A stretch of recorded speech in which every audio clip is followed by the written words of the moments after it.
Hello students, कैसे हैं आप सब। आई होप आप लोग बहुत अच्छे होंगे। तो बच्चों, आज की क्लास में हम क्या करने वाले हैं, आज की क्लास में मैं आपके साथ डिस्कस करूंगी कि सीयूईटी है क्या और वो आपके लिए इंपॉर्टेंट क्यों है। दूसरा, हमारा एग्जाम का पैटर्न क्या है कि किस पैटर्न पे आपसे जो एग्जाम है वो बेसिकली कराया जाएगा। तीसरा, कि सिलेबस क्या है, कि सिलेबस की इंपॉर्टेंस क्या है और आपको कैसे पता चलेगा कि सिलेबस कहाँ से आप पता कर सकते हैं पर्टिकुलर सब्जेक्ट के लिए। और तीसरा, सबसे इंपॉर्टेंट चीज जो बच्चों को दिमाग में रहती है ना, कि एग्जाम होगा कब, तो प्रोसेस कब से स्टार्ट होगा, फॉर्म कब से फिल होने हैं, कैसे कैसे रेक्टिफिकेशन होनी है, उसके बाद एग्जाम कब होगा, रिजल्ट कब डिक्लेयर होगा, ये सारी चीजें आज मैं आपके साथ इस वीडियो में डिस्कस करूंगी। तो सबसे पहला क्वेश्चन क्या है, मैंने अभी बताया कि सीयूईटी क्या है। तो सीयूईटी क्या है, बेसिकली हमारा कॉमन यूनिवर्सिटी एंट्रेंस टेस्ट।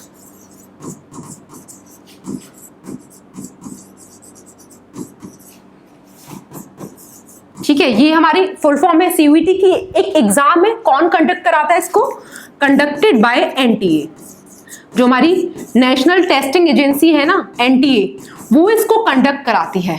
तो बेसिकली इस सीयूईटी एग्जाम का पर्पस क्या है, ये जानना भी आपके लिए बहुत जरूरी है, क्योंकि कुछ बच्चे जो अभी 12th में है ना, उनको इसके बारे में पता ही नहीं है, क्योंकि वो अपनी अलग दुनिया में मस्त रहते हैं, एग्जाम आके निकल जाता है। क्योंकि मेरे नोन में ना बहुत सारे ऐसे बच्चे हैं, जब 12th का पूरा सीयूईटी का प्रोसेस हो गया, उनको तब तक भी पता नहीं था कि सीयूईटी का एग्जाम भी हुआ था।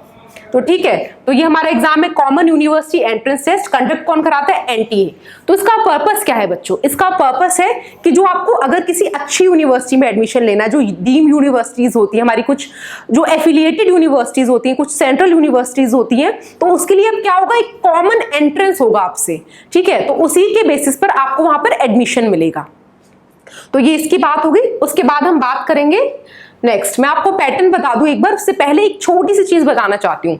देखिए, अब तक क्या होता था ना बच्चों की 12th के बोर्ड इतने ज्यादा मैटर करते थे कि उसी के बेसिस पे हर कॉलेज में आपका एडमिशन होता था। लेकिन अब क्या होगा, अब होगा कि आपको एक सीयूईटी का एग्जाम देना होगा, लेकिन आपको इस चीज का मतलब ध्यान रखना होगा कि हर कॉलेज की अपनी एक पर्टिकुलर रिक्वायरमेंट है। जैसे देखिए, सपोज आपको पहले सोचना पड़ेगा ना कि आपको किसी कॉलेज में जाना है, एक ड्रीम कॉलेज आपने सोच रखा होगा अपने लिए कि हमें ये कोर्स करना है, इस कॉलेज में जाना है, इस यूनिवर्सिटी में जाना है।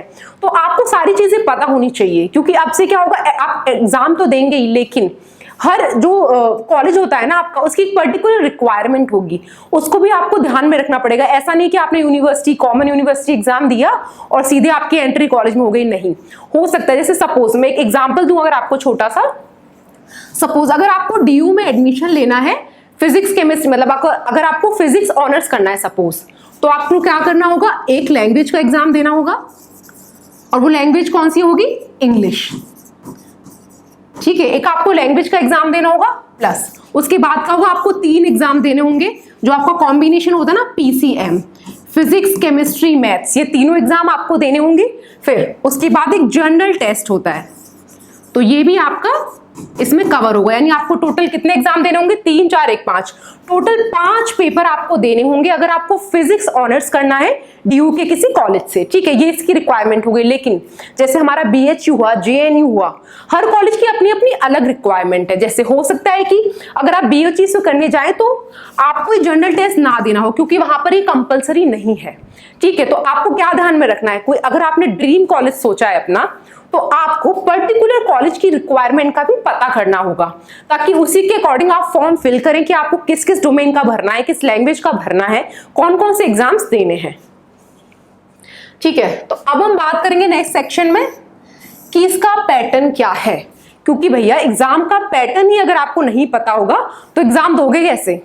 तो हमारा इसका पैटर्न क्या है, बेसिकली ये हमारा 3 पार्ट्स में डिवाइडेड है। कितने पार्ट्स में, 3 पार्ट्स में। ठीक है, तो सबसे पहला सेक्शन जो है हमारा, सेक्शन 1 क्या है, वो हमारा लैंग्वेज से डील करता है, और उसके 2 पार्ट है, section 1A, section 1B। Section 1A में जो लैंग्वेजेस है वो टोटल 13 है।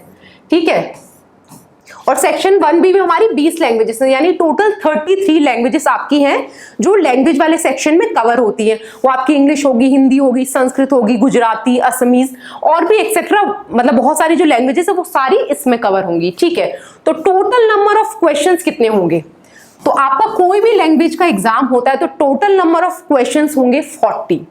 ठीक है, 40 क्वेश्चन आने, चाहे आप 1 से कोई लैंग्वेज सेलेक्ट करें या B से, आपको कोई एक ही लैंग्वेज चुननी है। ठीक है, तो ये हो गया 40 क्वेश्चन होंगे। अब टाइम कितना होगा इसके लिए, तो लैंग्वेज वाले सेक्शन को करने के लिए आपको मिलेंगे 45 मिनट्स, यानी 1 मिनट से भी कुछ सेकंड ज्यादा आपको थोड़ा सा मिल जाएगा। तो ये आपका टोटल 45 मिनट्स में आपको कंप्लीट करना होगा।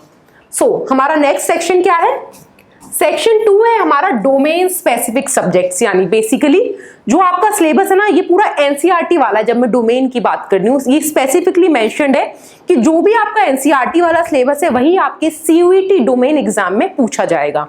तो इसमें टोटल कितने सब्जेक्ट है, टोटल 27 सब्जेक्ट्स इसमें आपके इंग्लिश, जैसे अगर मैं इंग्लिश तो नहीं, वो लैंग्वेज में कवर हो गया, हमारा फिजिक्स हुआ, ज्योग्राफी हुआ, पॉलिटिकल साइंस हुआ, या कोई भी जो आपका सब्जेक्ट पीसीएम भी जो होता है पूरा कवर इसी में होता है। ठीक है, तो नंबर ऑफ क्वेश्चंस कितने होंगे, इसमें भी टोटल नंबर ऑफ क्वेश्चन कितने होंगे, 40 ही होंगे।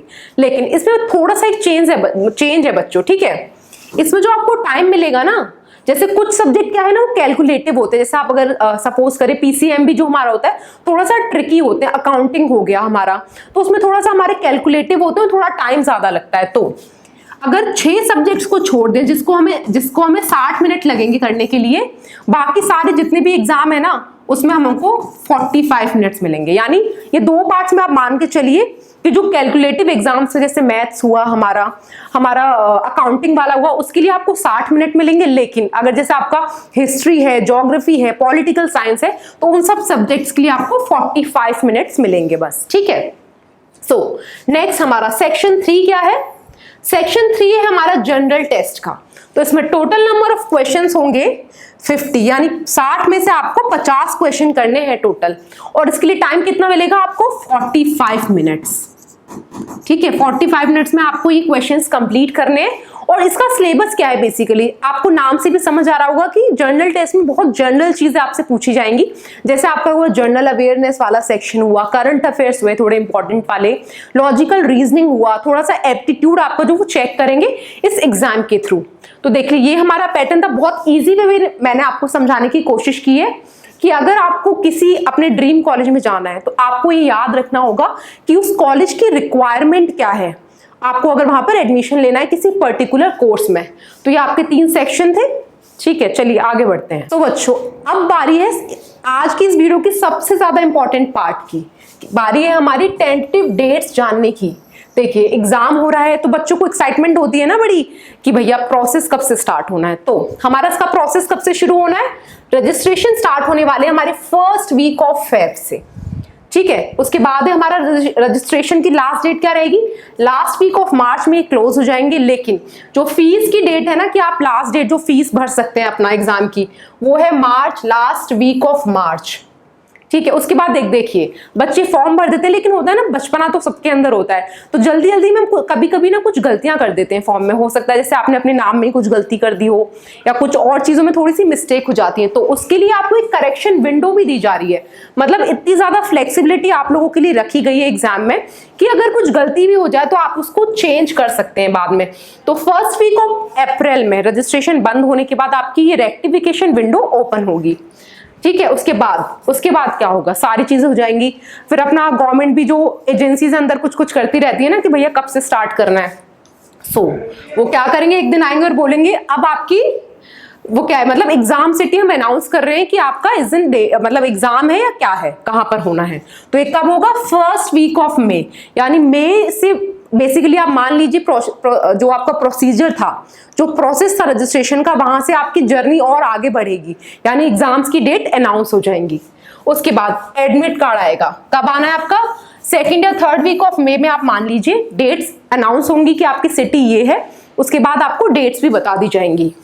उसके बाद एग्जाम की डेट्स, अगर बात करें कि कब कब कंडक्ट हो सकता है, जैसे अगर आपने थोड़ा सा ध्यान दिया हो तो अब तक क्या हुआ है ना कि 11-12 दिन के अंदर ये एग्जाम खत्म हुआ है हमेशा। तो ये इस बार भी हम एक्सपेक्ट कर रहे हैं मई जून में, मतलब ये कंप्लीट हो जाएगा आपका, मतलब 11-12 दिन के अंदर अंदर ये प्रोसेस कंप्लीट हो जाएगा।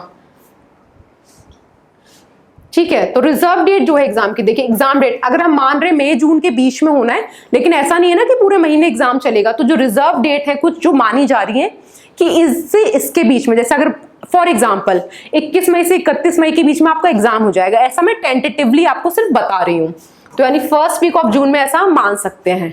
फिर डिस्प्ले ऑफ आंसर की, एग्जाम हो गया, उसके बाद बच्चों के अंदर एक्साइटमेंट किस चीज की रहेगी? एक्साइटमेंट रहेगी कि भैया मैंने जितने क्वेश्चन किए वो सही किए गलत किए, अगर गलत किए तो कितने किए।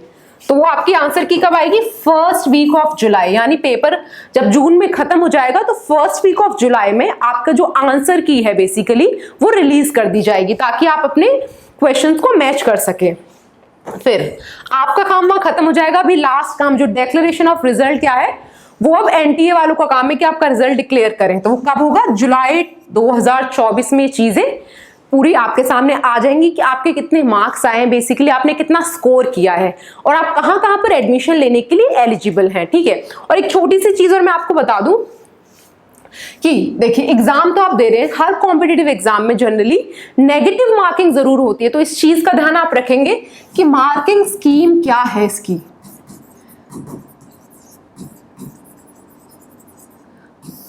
अगर आपका कोई क्वेश्चन करेक्ट हो रहा है तो आपको 5 नंबर दिए जाएंगे, ठीक है। और अगर आपका एक इनकरेक्ट हो रहा है, अगर कोई क्वेश्चन आपका गलत हो जाता है तो आपका 1 मार्क्स डिडक्ट होगा, ठीक है। तो ये मार्किंग स्कीम को आप अपने ध्यान में अच्छे से रखेंगे, ताकि जब भी आप एग्जाम में क्वेश्चन अटेम्प्ट करें तो इसी को ध्यान में रखते हुए करें, ताकि नेगेटिव्स जो है आपके कम हो और जो सही वाले आंसर से वो आपके इंक्रीज हो जाएं। तो चलिए सारी चीजें मैंने डिस्कस कर ली। अब हम शुरुआत क्या करेंगे आगे से कि अपनी तैयारी कैसे करनी है, स्ट्रेटेजी क्या होनी चाहिए इस चीज की। ठीक है, तो चलिए मिलेंगे अगली क्लास में।